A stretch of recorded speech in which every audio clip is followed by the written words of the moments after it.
Tá tudo tremendo! Estamos chegando, pessoal. Muito boa noite. Gazeta Esportiva no ar nesta quinta-feira agitadíssima. Hoje tem muita coisa boa por aqui, hein? Boa noite, Celso Cardoso.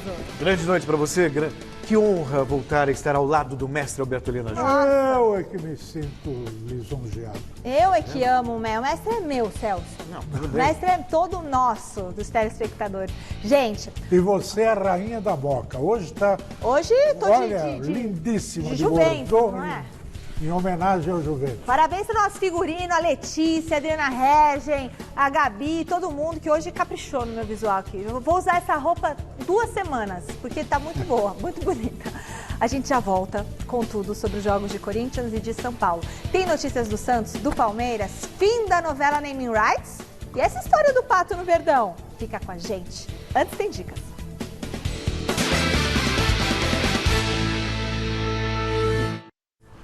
Nós voltamos com a nossa enquete do dia, que causou uma polêmica na redação. Foi uma discussão. Então, dá uma olhada.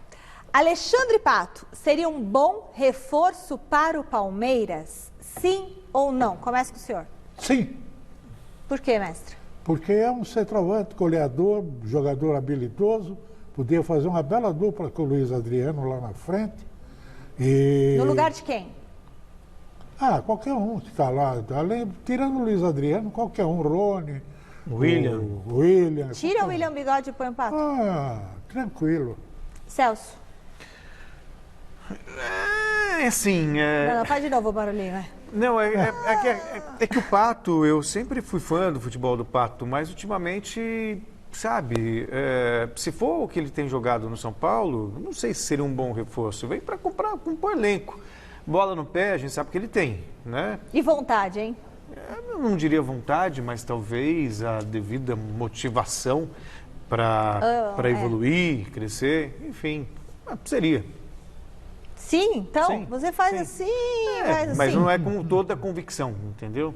Eu penso, não é aquela coisa assim, Custando, por exemplo, sei lá, vamos quantos imaginar milhões, que quantos se eu milhões? fosse o dirigente, E no tem que passado pagar- seria assim, Praz, eu quero. Quantos milhões será que vale? Porque você tem que Hoje pensar, eu, de graça? É eu de graça penso- pagando milhões? Hoje eu pensaria muito, mas ele ainda é querido, o Internacional estava pensando nele, o próprio São Paulo O indicou para o problema é o Atlético. salário. Quantos quilos de alcatra ele ganha? Não, mas aí é o momento, né? O momento acho que...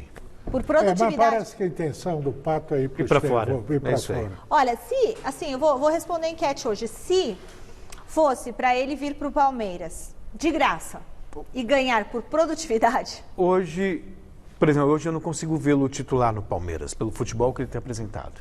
Né? E pelo que o Palmeiras tem à disposição. mas talvez o professor Luxemburgo consiga extrair o que É está... bom lembrar sempre que o Palmeiras tem um elenco muito grande, abrangente e tal, mas não tem centroavante. Tem o Luiz Adriano. Só tem o Luiz Adriano. É isso aí. É. Bom, você que está em casa, o que você acha? Pato no Palmeiras? Sim ou não? Uma boa ou não? GazetaEsportiva.com, vota aqui pelo nosso QR Code, entra lá no site.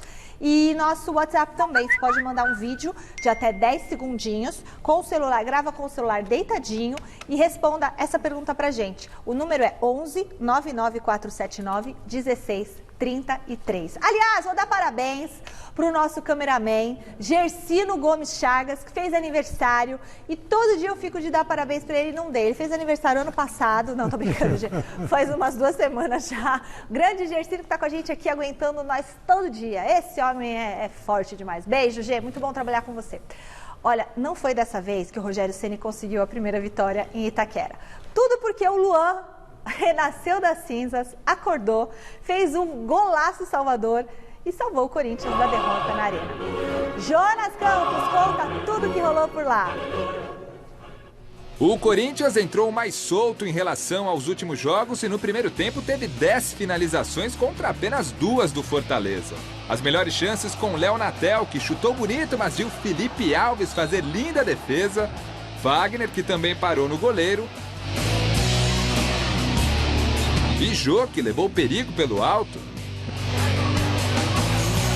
Na segunda etapa, o Fortaleza de Rogério Ceni foi colocando as manguinhas de fora. E aos 16 minutos, em jogada iniciada lá atrás no tiro de meta cobrado por Felipe Alves, a equipe visitante fez 1-0 com Romarinho. O Timão respondeu nesse lance que teve chute de Danilo Avelar, desvio de Jô e, no fim, carimbada de Luan no travessão. Apesar da chance perdida e da fase difícil no Corinthians, o camisa 7, contestado, que saiu do banco de reservas, apareceu de novo aos 30 minutos para marcar esse golaço, com direito a abraços e mais abraços dos companheiros de time na comemoração. Sobre a questão dos jogadores comemorarem com ele, só mostra como ele é um atleta querido por todos, a exemplo, né, de outros jogadores, e também mostra que os jogadores se preocupam com o seu companheiro, né? Porque o Luan, você tem uma expectativa, ele apanha muito de vocês na imprensa, apanha muito de vocês. Vocês, às vezes, pegam muito pesado com ele, não precisa ser assim. Podem ter um pouquinho mais de calma, um pouco mais de tranquilidade nas avaliações, porque ele é um atleta que, a exemplo dos outros, merece todo o respeito, todo o carinho por sua trajetória, pelo que ele vem tentando produzir para o Corinthians. E a exemplo do que ele fez hoje, ele pode fazer ainda em outros jogos. Estou muito feliz em poder marcar gol, poder entrar e ajudar o Corinthians da melhor maneira possível. Daí em diante, mesmo com Bozelli e Jô juntos no ataque, Luan, Vital e companhia, o Corinthians não conseguiu a virada. Pelo contrário, foi o Fortaleza que ficou mais perto do gol. Mas não foi dessa vez que veio a primeira vitória de Rogério Ceni na Arena de Itaquera. 1-1, placar final. Uma noite fria sem a tão esperada estreia de Rômulo Otero, que ficou no banco de reservas, com um golaço de Luan, mas com o Corinthians, mais uma vez, devendo futebol. Lógico que se tratando de Corinthians, vocês normalmente têm uma avaliação da ótica negativa.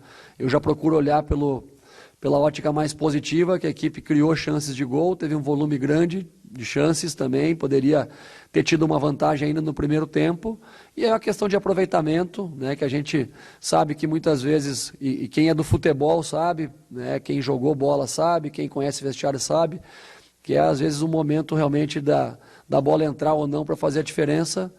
Estou sendo aqui redundante, mas satisfeito pela entrega dos jogadores que eles produziram. Acho que estamos no caminho certo aí na busca por novas vitórias.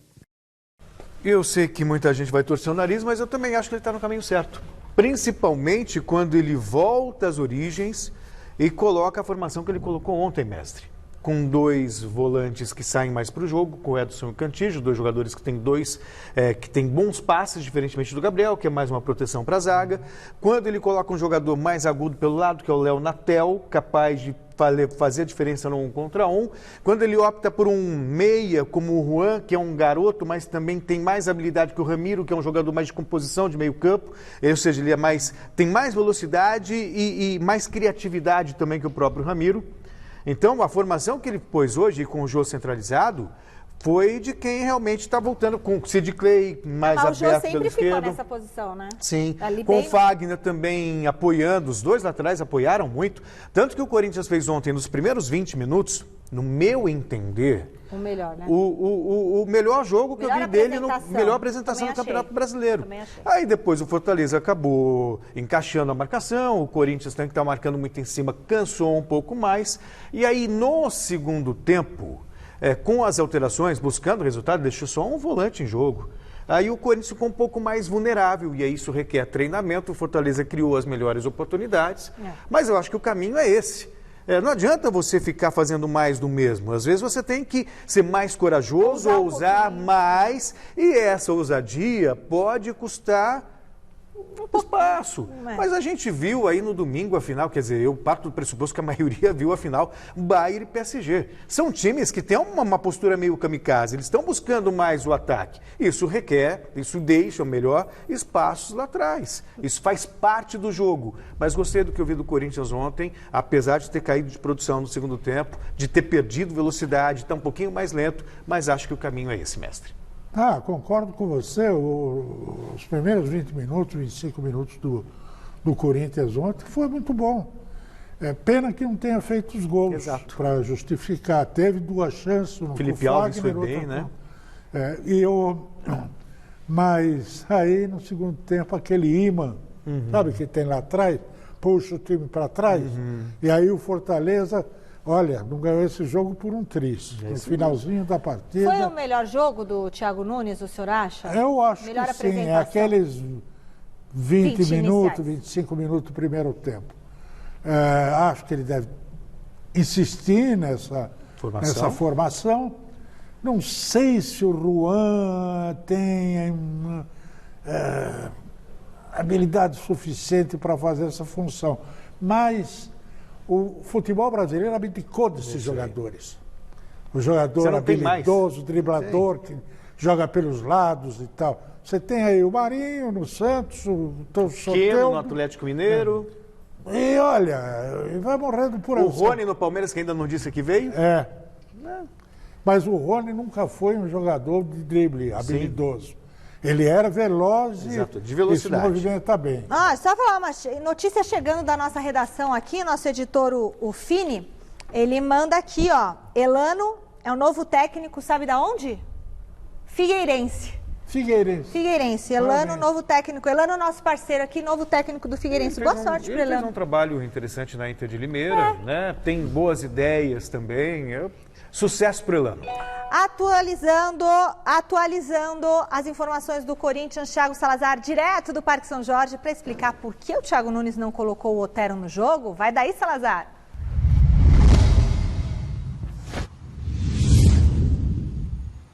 Boa noite, Michele, amigos do Gazeta Esportiva. Como a gente pôde perceber já na matéria do Jonas, a entrevista do Thiago Nunes depois do jogo acabou repercutindo até mesmo mais do que o próprio resultado contra o Fortaleza lá na Arena.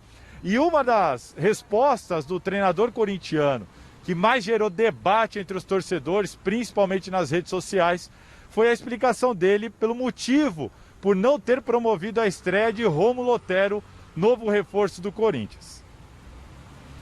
Olha, primeiro que o Otero é um atleta que tem sim o atributo do chute, mas ele não é um kicker do futebol americano, né? Que entra para chutar. Ele é um jogador que tem que ter outros atributos, um cara que tem que desequilibrar no 1 contra 1, é um cara que tem que ter movimento para receber a bola de costas, de frente.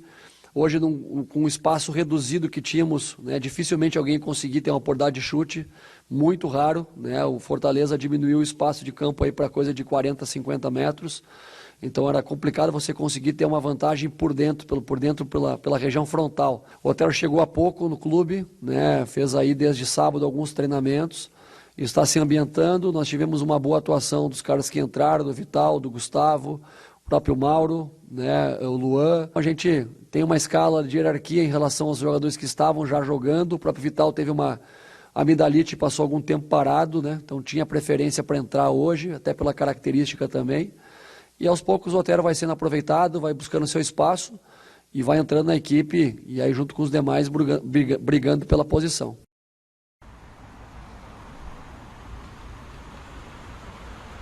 E aí, agora é com vocês. É para lembrar que o Thiago Nunes morreu com uma substituição. Agora, como podem ser 5 entradas, ele ainda poderia ter colocado o Otero. Não é que ele preferiu outros jogadores, mas ele morreu com uma substituição. E aí, é com vocês. O Otero deveria ter estreado ontem ou não, meus amigos? Fez falta o Otero? Pois é, eu não consigo enxergar polêmica nisso. Porque estava todo mundo ansioso. Existia uma expectativa do Otero. O Thiago, ele foi extremamente claro. A gente fez uma enquete sobre isso. Mas ele não pode colocar um jogador só por causa do chute. E as circunstâncias do jogo ontem não era para a presença do Otero. Ele estava com o time totalmente bem armado. Ele colocou em determinado momento 2 atacantes lá na frente. Ele tinha jogador de velocidade. E depois botou o Mosquito. E colocou o Gustavo Mosquito. Tinha 2 meias, o Luan e o próprio Matheus Vital. Uhum. Ele ia colocar o Otero no lugar de quem? É que o Matheus Vital, a turma não gosta muito dele. Vamos falar a verdade, né? O torcedor acha que não... E realmente ele não desenvolve, não cresceu. E, então, como Otero é um nome, que acabou de ser contratado... É o nome da vez. Então, eu teria posto no lugar do Vital, eu teria tentado o Otero. Exatamente para parar com esse negócio. E quem sabe realmente naquelas circunstâncias o chute de fora da área, que é se não o único, o principal atributo desse rapaz. Ô, louco, mas... Não, mas é... ontem você elogiou ele aqui. Não, sim. Não estou Só dizendo que ele tá tem... aqui, ele muda, Não, pelo contrário. Ele Acabei de quer ficar discordar do agradando o mestre. Acabei de mestre. falar que eu não colocaria pelas circunstâncias do jogo. Eu não colocaria o Otero Ele não ontem. colocaria, eu colocaria. Ele colocaria. Então não tem nada a ver. A Então questão não é... há acordo aqui. Não há acordo. E Há outra um coisa... desacordo. Exatamente. E outra coisa, o que ele está falando faz sentido. Quando você pensa no Otero, você pensa em quê? No chute no forte. chute, exato. Então é o principal atributo. Eu estou concordando. Mas ele falou não único. É o único. Se não é o único. Se não é o único, é o principal. supõe-se que é o único. Não, é o Não, principal. supõe-se não. Se não é, significa que pode não ser. É isso. Mas assim E fica eu parecendo que é o único. As palavras existem para serem Se não o único usadas atributo que ele tem. adequadamente. Entendeu? Então eu concordo com o mestre quando ele diz que é o principal atributo. Só não acho que seja o único. Ele tem outros. Ele é um cara versátil. Tanto para você atuar mais pelo lado, apesar de não ter velocidade, pode atuar pelo meio. É um jogador que vai ser útil. Mantenho tudo aqui que eu disse. Você está tentando causar intriga. Quinta-feira é um dia Ela complicado faz aqui. sempre isso. Tá Eu tô aqui. Quinta-feira, tentando o causar mestre intriga já entre calma. mim e o mestre. Não, o teu Celso, o mestre está aqui. O Celso sempre quer falar tudo que o mestre fala. Claro que não. É ele que Seu concorda mestre comigo. mandou. Seu mestre mandou. É ele quem concorda comigo. Eu acabei de discordar O dele. mestre só discorda de mim em tudo. Olha, deixa eu falar uma coisa. Por que será? Ó, gente, ô Salazar, é verdade que aquela questão do Luan e cobrança de pênalti ainda tá rendendo assunto, tá rendendo história aí no Corinthians? Ai, meu Deus. Pois é, Michele. O Luan voltou, o Luan fez gol. Todo mundo achou que talvez desse um balde de água fria nas polêmicas em cima do meia. Mas o que acontece? O Thiago Nunes, na entrevista, saiu em defesa do Luan, né? Cobrou mais respeito, mais cautela nas críticas em cima do meia.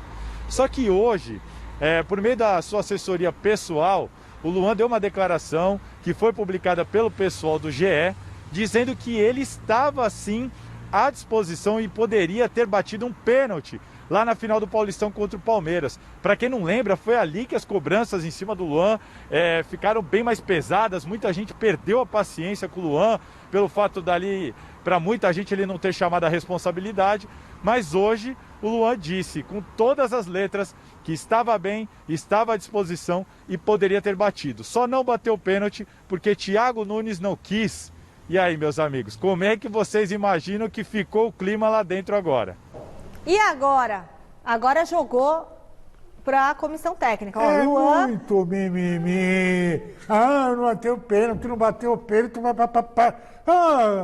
O cara joga bola e sabe jogar futebol. O que ele tem é uma retração, acho que interna, que não permite que ele desenvolva tudo de repente. Talvez por falta de confiança, talvez por isso, aquilo. E outra coisa, é que eu estava de férias. Eu acompanhei esse mimimi que o mestre falou a respeito da cobrança de pênalti. Você acha mimimi? Porque é óbvio. Porque Michel Macedo bateu. Gente, treinador tem lá treinamentos de pênaltis. E ele escolhe quem tem o melhor aproveitamento e também no momento da partida. O fato de o cara não ter batido não significa que ele se acovardou e de repente... Pô, mas ele é o batedor oficial, mas não é? se de repente ele não se sentiu confortável por Mas ele alguma falou razão... que não foi ele, foi a comissão técnica. Ok, ou a comissão técnica entendeu que não era o momento dele bater, são opções que você faz. E você está passível ao erro e ao acerto. Isso são circunstâncias do jogo. E aí, mestre? O problema é essa cassação de bruxa. Não tem o que fazer. Eu já vi Zico perder pênalti em Copa do Mundo. Mas o Luan não perdeu, ele não bateu. Baggio, Tudo bem. Sócrates, o Baggio. O melhor foi o Baggio, que eu mais gostei. Então, quer dizer, são circunstâncias de uma decisão, são circunstâncias de uma final. Mas o que todo mundo questionou, Celso Cardoso e mestre Alberto Helena Júnior, é que ele não bateu sequer o pênalti, sendo que ele é o nome, a contratação, o cara do Corinthians. Veja só, você é o gestor, eu sou o Thiago Nunes. Aí eu sei que eu o Luan... sou o gestor ou você é o Thiago Nunes? Não, agora eu puxei pra mim. O Thiago Nunes é você. Então, imagina, você é o Thiago Nunes. Aí você tem uma final de campeonato, você sabe que talvez o Luan esteja com problema de confiança, que ele tem sido vítima de muitas críticas por torcedor e tudo mais. Cara, né? Não, ele simplesmente achou, não vou deixar essa carga sobre ele, porque talvez eu não precise agora. Claro. Simples assim. É simples. É muito simples. Não é máquina, não Porque, é... assim, você porque aperta o botão a reclamação, e ele ela funciona. viria de qualquer jeito. Se o Luan bate e erra, porque o Luan Todo é um mundo lixo. já ia ter esquecido. Claro que não. Se ele bate, ele cumpriu o papel Não, dele. iam falar de novo um que o monte do Luan Palmeiras veio pro perdeu, Corinthians. Um monte do Corinthians também perdeu. Que monte, dois jogadores Não, perderam. perdeu, mas ele seria mais um O que perdeu. Cantígio, que é um jogador que bate bem Agora na bola, o duro é perdeu o um cara pênalti. sentar e não bater o pênalti. Ué, porque não houve a Quem possibilidade foi? O Thiago dele. Silva que chorou e não bateu pênalti também? Não, ele não quis bater, foi uma Então, escolha dele. fica chorando. Olha, Ué, WhatsApp. O que vocês acham? Eu tô em desvantagem aqui. Hoje não tem alguém aqui. Tô super em desvantagem. Fernando Diniz apostou nos meninos contra o Sport, deu certo. Ontem apostou de novo na garotada e deu certo de novo. se perdesse... Sem contar com o faro apuradíssimo de um atacante recém-chegado, Luciano Ronaldo, diz nosso diretor. Ele chegou e vem resolvendo os problemas nos jogos do São Paulo.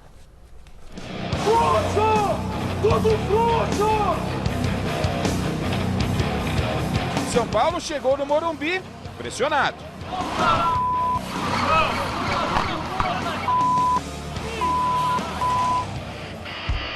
Com bola rolando, quem se aventurou primeiro no ataque foi o Furacão. Logo de início, indecisão na defesa tricolor. E por muito pouco, Giovânio não marcou. O Atlético tinha mais posse de bola. E aos 12, o time paranaense pediu pênalti. O árbitro mandou seguir. Para não dizer que o São Paulo não tentava o gol, essa foi a primeira chance do tricolor. Mas bem entre nós, Daniel Alves não pegou legal na bola, né? Não gostou do chute do Daniel? Que tal esse do Tietê? Não tá satisfeito ainda? Vamos tentar mais uma vez. Vai lá, Léo Pelé. Depois dessa, acho melhor chamar ele só de Léo. Combinado? Se a pontaria tricolor não estava calibrada, já do Atlético colocava Thiago Volpe para trabalhar. E essa foi por pouco, hein? E no primeiro tempo, esse foi o principal lance de perigo do São Paulo. Se a jogada não resultou em gol, ao menos vontade não faltou a Pablo. Para a segunda etapa, Diniz tirou Gabriel Sara e Vitor Bueno e veio com Hernanes e Paulinho Boy. Sangue novo. O São Paulo foi ao ataque. Logo de cara, criou duas chances. Uma com Pablo e outra com Hernanes. O Atlético estava fazendo aquilo que o torcedor mais quer fazer e não pode. Ou seja, assistir o jogo dentro de campo. Se o Furacão dava mole, o tricolor aos poucos ia colocando as manguinhas de fora, em busca do gol. Tentou uma, duas e na terceira, Luciano, que estava tão apagado no jogo, ficou sem marcação e de cabeça fez São Paulo 1-0.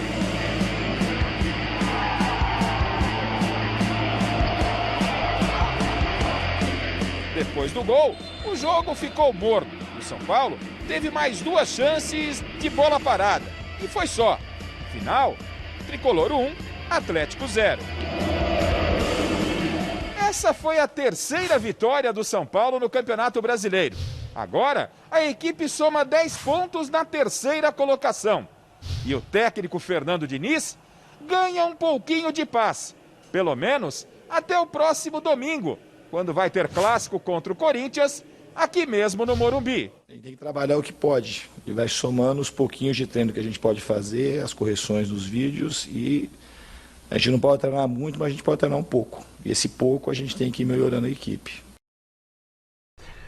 Ah, mestre, eu de novo vou na contramão dos São Paulinos, dos explosivos. Eu acho até... Alguém vai falar assim, crueldade é o que o Diniz faz com o torcedor de São Paulo, mas é uma crueldade o que fazem com o Fernando Diniz. Sabe? O time vai lá... O que você espera de um time de futebol? Que vença. Ok. Mas para você vencer, você precisa criar alternativas. E essas alternativas são as chances que você constrói. O São Paulo, antes da pandemia, era o time com o melhor futebol no Brasil.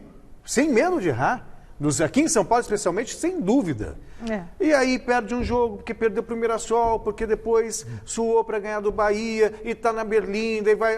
agora está tranquilo. Está tranquilo até o jogo com o Corinthians. É um clássico, se perder já vou falar de novo. Mas o Diniz não serve para o São Paulo. O caso do Fernando Diniz ele não é apenas porque ele está dirigindo São Paulo, não é a torcida de São Paulo. Há uma verdadeira campanha subliminar contra a maneira de pensar do Fernando Diniz. Que, aliás, Subliminar. é do mundo. Não, mas é verdade.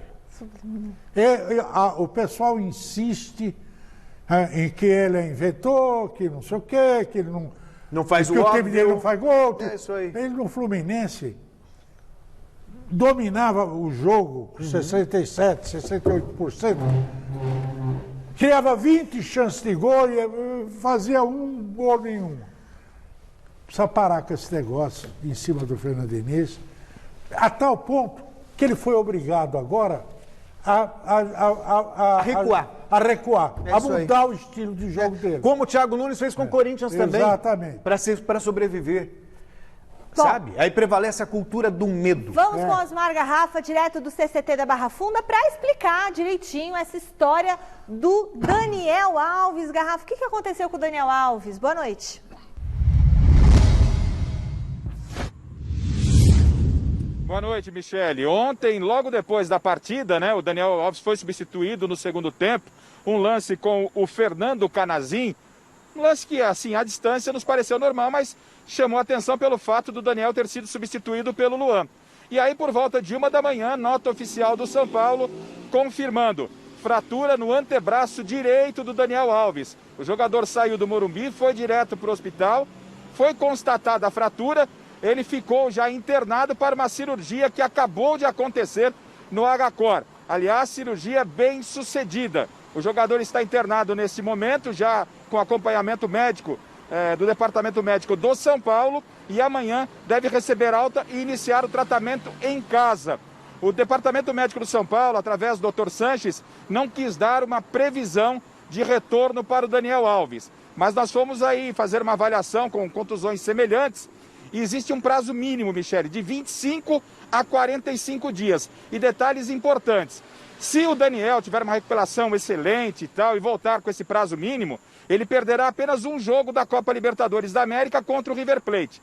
Mas se atingir esse prazo aí, estimado prazo máximo de até 45 dias, ele vai ficar de fora de 3 jogos do São Paulo. Ele perde 3 jogos do São Paulo na Libertadores. Ida e volta contra o River Plate e ainda uma partida contra a LDU. Ou seja, Daniel Alves é problema não só para o Clássico, também para a sequência, para o retorno da Copa Libertadores da América, Michele. Beleza, puxa vida, é um grande desfalque para o São Paulo? Sem dúvida alguma. Muito se questionava o Daniel Alves pelo que ele poderia fazer como meia, com aquele homem de criação, um típico camisa 10. E aí o Fernando Diniz achou a posição para ele, funcionando ali como um segundo volante, com mais liberdade para chegar à frente, às vezes até abrindo pelos lados do campo, e ele se achou. Ele se tornou ali um dos principais jogadores desse São Paulo, mestre. Não sei se concorda comigo. Não, novamente nós vamos discordar. Ok. Oh, até que enfim. Acontece o seguinte, eu estava lendo hoje no UOL, o meu querido amigo, companheiro, grande comentarista esportivo, o Renato Maurício do Prado, Renatinho, dizia o seguinte: periga a saída do Daniel Alves, periga resolver o problema do São Paulo no meio de campo. Por quê? Porque o Daniel Alves, ele, imbuído de toda a fama, de todo o desejo dele de contribuir e tal, ele bagunça aquele meio de campo do São Paulo. Ele joga, ele vira para cá, vira para lá, vira atrás a bola, erra muito passe, numa posição em que não pode errar passe. É crítico ali. O passe é essencial. Perder ali Se você perde ali, você expõe, né? Com a entrada do Hernanes, o Hernanes voltou a jogar bem, quer dizer, eu acho que é capaz de melhorar mesmo. Então, agora o mestre já deu a deixa. Garrafa, o Fernando Diniz tem um substituto já para o Daniel Alves? Como que é?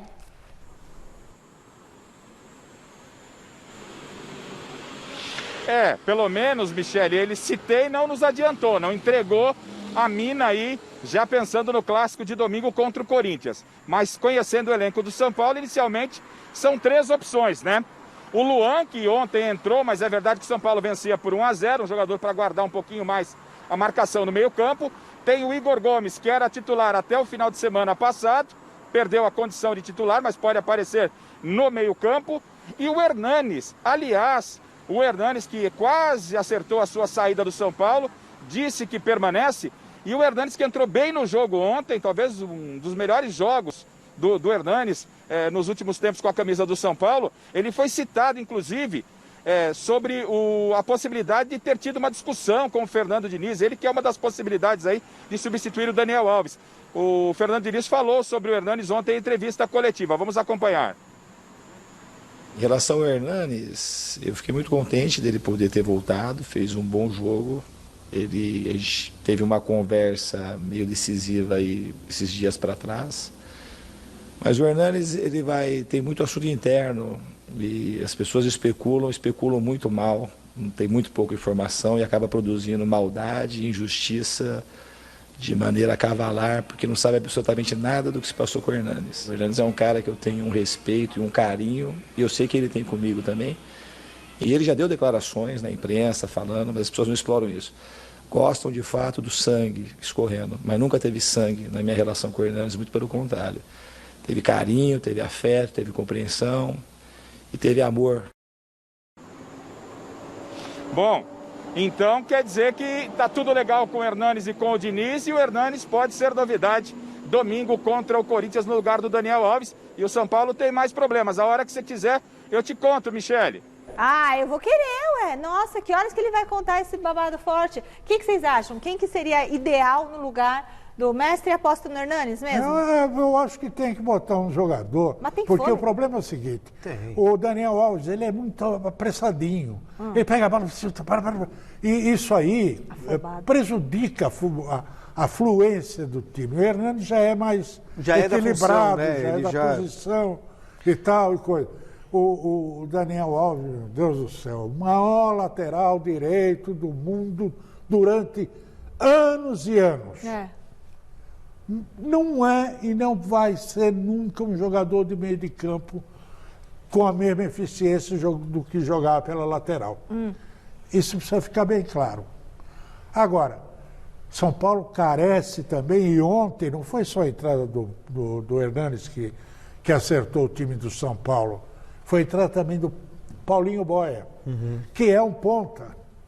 São Paulo carece dos jogadores que joguem pelo lado do campo. Ponta de lança, é isso? Não, ponta de lança é o cara do meio, o meia, que joga ofensivamente, que vai fazer gol. Ao contrário do meia armador, que é outro meia que prepara a jogada. Ponta direita, ponta esquerda. Extremo, como agora que gostaram de falar, a portuguesa, né? A maneira portuguesa, os extremos. Agora, sobre a eventual desentendimento do Hernanes com o Fernando Diniz, em qual setor de atividade as pessoas não se desentendem, não discordam? Isso significa o fracasso de um trabalho? Ah, mas é muito ruim quando tem fofoca. É muito ruim. Bom, seguinte, recado da galera pelo WhatsApp. Boa noite, galera do Gazeta Esportiva, aqui é Marcelo Azevedo de Suzano. Com certeza, o Alexandre Pato no Palmeiras, ele ia fazer muito sucesso, ele ia jogar muito. Beleza? Valeu. Oi, Michele, aqui é o Leonardo de Guaianazes. E pela preguiça do Pato, ele não seria bom reforço para nenhum time. Boa noite a toda a bancada do Gazeta Esportiva aí, Michele. Boa noite. Robson Ramos, Miguel aqui de Diadema. E Pato no Palmeiras? Deus me livre! É, Miguelzinho! É o Miguel, né? O pai Robson, acho. Deus me livre! Os palmeirenses apavorados. Não, Pato não. Quem diria, né? Por produtividade. Quem sabe? Por produtividade, né? Mestre. Diga. Vamos fazer uma rede social para você? Como assim? O mestre nem sabe. Instagram, um Twitter, por cima. Não, quero nada disso. Você sabe o que é rede social? Você claro que eu sei o que é rede social, mulher. Ô, tô louca. Rede social é aquele bidê de psiquiatra em que as pessoas entram lá e fazem toda a porcaria possível. É verdade, mestre. É isso mestre, aí. Você tem Facebook? Tem o quê? Facebook? Tem Facebook. Tem, mestre? Tem Twitter, tem. Eu vou te adicionar, então, em tudo. Gente, hoje em dia, tudo que LinkedIn também tem, o LinkedIn. Mestre, o LinkedIn não, que vão querer te roubar da gente, te contratar em outro lugar. Cancela esse, mestre. LinkedIn contém... Olha o seguinte, tudo que acontece na palma das nossas mãos ali, né? O mundo evoluiu, o futebol entrou na onda das redes sociais. O José Paes preparou uma matéria muito legal sobre essa avalanche que vem tomando conta da vida de quase todos os jogadores. Olha só. Há coisa de 20 aninhos, a única rede que importava de fato e de direito pra boleirada era essa daí, ó. A Rede do Gol. Só que agora os tempos são outros, tudo mudou, tudo evoluiu. E com o tal do smartphone sendo mais usado do que oxigênio, a rede mundial de computadores também tem balançado bastantão com o mundo da bola. A vida fora de campo influencia muito no que o jogador vai fazer dentro de campo, né? E, assim, a influência dele vai depender muito das redes sociais por causa disso. E haja influência nas redes, hein? Basta um vídeo, uma dança, um TikTok, um penteado, uma frasezinha pro jogador profissional de futebol versão 2020 influenciar a gente no planeta todinho. Um cracaço nessa parada, é óbvio, é o nosso Neymar. O adulto Ney é o terceiro esportista com mais seguidores no Instagram, só perde pro Messi e pro Chris, e é um verdadeiro fenômeno de marketing na web, e eu sigo o adulto Ney, inclusive. Pra você que tá me vendo ter uma ideia, durante essa fase decisiva que teve aí da Liga dos Campeões da Europa, o Neymar, que é ligeiro pra caramba, atendeu o pedido dos fãs, reviveu o moicano, chamou na caixinha de som e explodiu nas redes.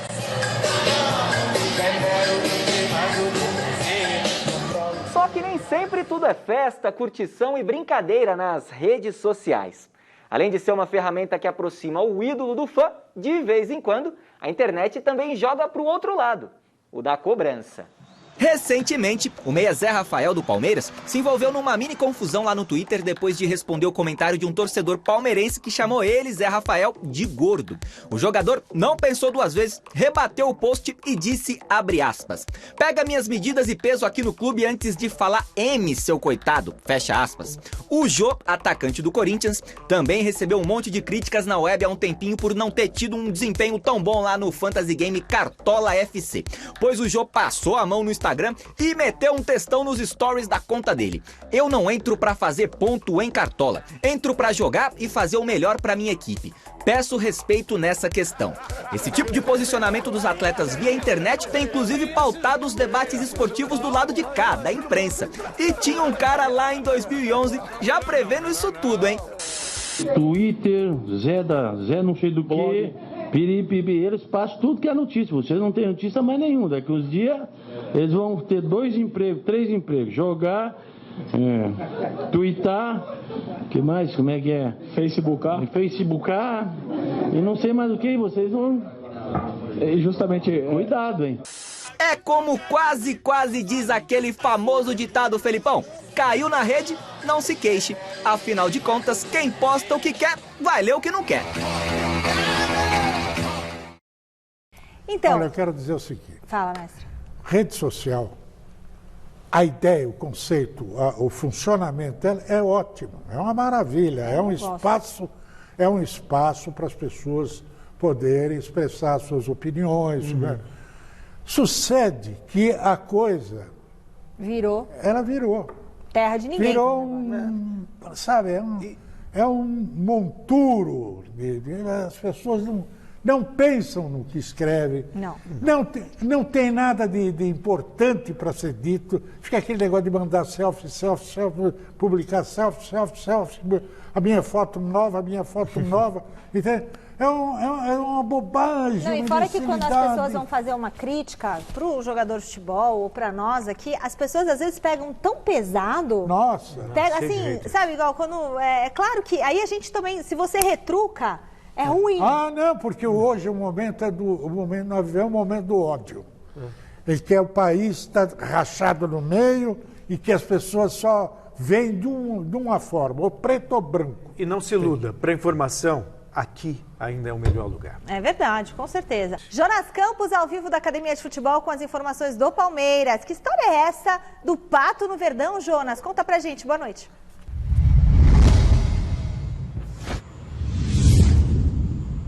Boa noite, Michele, Celso, mestre Alberto Helena Júnior. Será que o Pato vai pular de muro, saindo do lado vermelho, de onde já saiu efetivamente, e vindo para o lado verde aqui da Marquês de São Vicente, Michele? São boatos que rolam por causa de publicações, movimentações nas redes sociais, né? Grupos de torcedores, né, Michele? Acabaram rolando aí imagens da camisa 7 do Palmeiras com o nome de Alexandre Pato escrito nas redes sociais, mas é importante deixar bem claro, tudo isso não passa de mera especulação, não há negociação alguma e, ao que tudo indica, o Pato não faz parte dos planos do Palmeiras neste momento. Já fez parte dos planos, por exemplo, no início do ano passado, quando deixou o futebol chinês, até conversou com o Palmeiras, mas acabou optando pela vinda ao rival São Paulo. Mas dessa vez não tem nada. Neste momento, as conversas do Alexandre Pato, pelas informações que temos, são única e exclusivamente com o Internacional de Porto Alegre, que busca uma reposição para o Paulo Guerreiro, atacante peruano que se lesionou e está fora da atual temporada. O Inter, é verdade, já está apalavrado com o atacante uruguaio Abel Hernandes, mas busca mais um centroavante. O Inter quer 2 atacantes para suprir a ausência do Guerreiro e reforçar o seu elenco. Então, Palmeiras, em relação a Alexandre Pato, essa informação no momento não passa de especulação nas redes sociais, nada concreto. Valeu, Jonas, muito obrigada. Nessa quinta-feira, o técnico Cuca chamou uma entrevista coletiva às pressas. O assunto, o caso do goleiro Everson, que será reintegrado à equipe depois do encerramento do processo que ele movia contra o Santos na Justiça do Trabalho. O Everson é um jogador que, assim como o Sacha, eu logo que cheguei aqui procurei conversar com os dois, né? Falei uma vez com o Sacha e falei diversas vezes com o Everson, né? Dentro das conversas que eu tive com ele, eu senti que existia uma vontade muito grande dele retornar, mesmo antes do julgamento, né? E eu falei para ele, quem sabe a gente volta então antes desse julgamento, como houve uma vitória do Santos, ele voltou, se houvesse uma derrota, segundo a gente tinha conversado, ele também voltaria. Então foi em cima disso que foi conversado, foi passado para os jogadores a conversa antes de colocá-lo de novo junto do grupo. Ele demonstrou o arrependimento dele, já se desculpou via assessoria de imprensa do Santos Futebol Clube também, e hoje ele volta como o 4º goleiro. Lógico que estamos com o Vladimir, o João e o Joe à frente deles, que estavam treinando, e ele tem agora que trabalhar, como ele já começou hoje, e dentro do que a gente tem de critérios, sempre o melhor vai jogar. Tem muito santista que está bravo com o Everson porque entrou na justiça, aquela coisa toda, mas se o Cuca entendeu que ele pode ser útil, né, e sei lá, podia ter razão, não ter razão, eu vejo com bons olhos essa reaproximação e essa reintegração. Claro, o problema do Santos tem sido mesmo a diretoria, né? A gestão é uma tragédia e o time paga por isso. Estando bom para ambas as partes. Não é? Aqui agora quem é dessa época? Quem é dessa época? Olha, acionando outra vez Osmar Garrafa lá do CCT da Barra Funda. Ô Garrafa, quer dizer que o Daniel Alves não será o único desfalque do São Paulo para o clássico de domingo? É isso?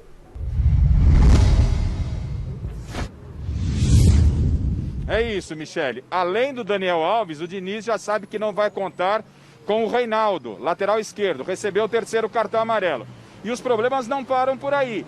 O Luciano deixou o jogo ontem sentindo uma lesão muscular na panturrilha da perna direita. Hoje pela manhã aqui no CT, ele fez um trabalho somente no refis, um trabalho de relaxamento muscular, acompanhamento com os médicos, e é dúvida. Então são 2 problemas. Para o lugar do Reinaldo, o Léo, que é o reserva imediato, está jogando na zaga. É o novo titular da zaga do São Paulo. Então fica uma grande incógnita daquilo que o Diniz pode fazer. Ele pode voltar com a zaga titular, Arboleda e Bruno Alves, ou vai colocar o Arboleda do lado do Diego, trazendo o Léo para a esquerda. Então essa é uma dúvida. E para o lugar do Luciano, né, que esse é dúvida se vai ou não para o jogo, o Boia, como mestre e o Celso discutiram há pouco, é a primeira opção. Sobre a dúvida se o Léo permanece na zaga ou se vai para a lateral esquerda, vamos ver se o Diniz tem alguma definição sobre o substituto do Reinaldo. O Léo, de fato, ele está me entregando aquilo que eu esperava como zagueiro, jogou bem as 2 partidas e também ele é o lateral, então é uma coisa para a gente pensar para o jogo, para o clássico, uma coisa que eu estou pensando desde quando o Reinaldo tomou o 3º amarelo ali, mas ainda não tem nada definido.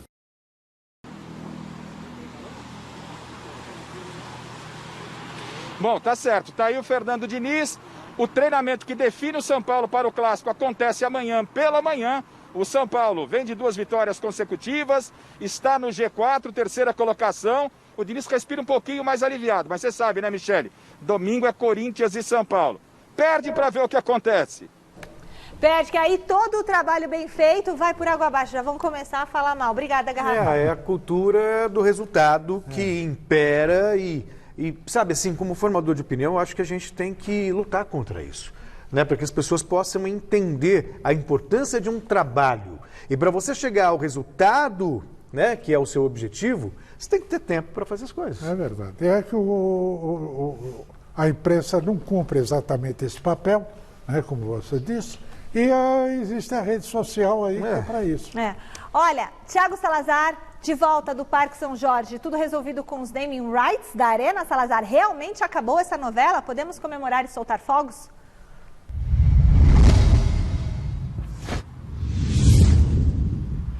Vamos lá, Michele, vamos falar do assunto que o torcedor do Corinthians quer saber. Essa questão do naming rights. Primeiro de tudo, alguns torcedores, como você disse, podem soltar fogos sim, porque a informação é de que o negócio está fechado. Como a gente vai ver na tela aí, inclusive o presidente André Sanches hoje escreveu lá no seu Twitter: parabéns, bem-vinda, vai Corinthians.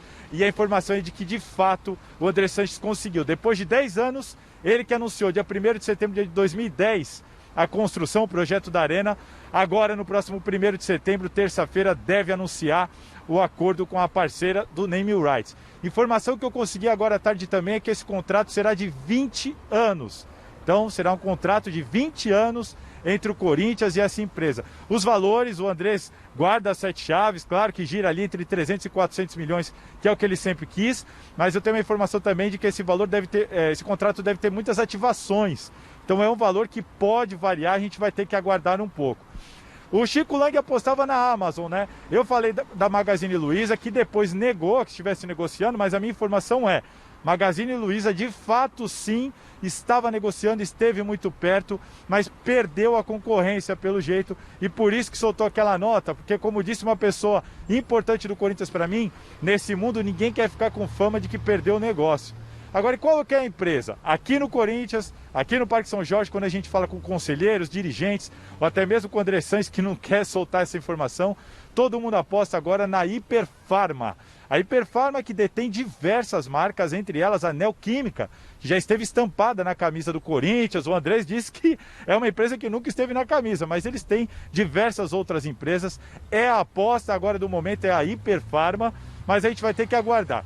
O que importa, vamos falar a verdade, é que pelo jeito a coisa está resolvida. Agora, a questão da Odebrecht e da Caixa, elas ainda estão em negociação. Está bem adiantada, o André Sanches espera resolver isso até o final do seu mandato, que é em novembro, mas ele não deve anunciar esse desfecho agora. O que deve ser anunciado agora é a conclusão do contrato com uma empresa que vai sim colocar o nome na Arena Corinthians, e isso aí, Michele, vai mudar bastante a realidade do clube no cenário nacional. Tá certo? Deu para captar tudo? Deu! Vai, Corinthians! Valeu, Thiago Salazar! Que bom! Que boa notícia! Nação corintiana! Olha que bênção! No ano de pandemia, pelo menos uma coisa boa acontecendo para a nação corintiana, porque isso aí, ó, dá um... 350 milhões em 20 anos, uma média de 17 milhões e meio por ano. Ah, tá bom, meu, tá ótimo, tá maravilhoso. É melhor pegar do que deixar voar. Ó, Alexandre Pato seria um bom reforço pro Palmeiras? A galera diz que não. 62% dos votos. Também acho que não. Pessoal, não se esqueçam, sigam Gazeta Esportiva nas redes sociais. Tá bombando nosso Instagram, Twitter, Facebook. Por hoje é só. Estamos de volta amanhã com muito mais. Beijo, Celso. Beijo, mestre. Beijinho pra vocês. Abraço pro Cola que faz aniversário.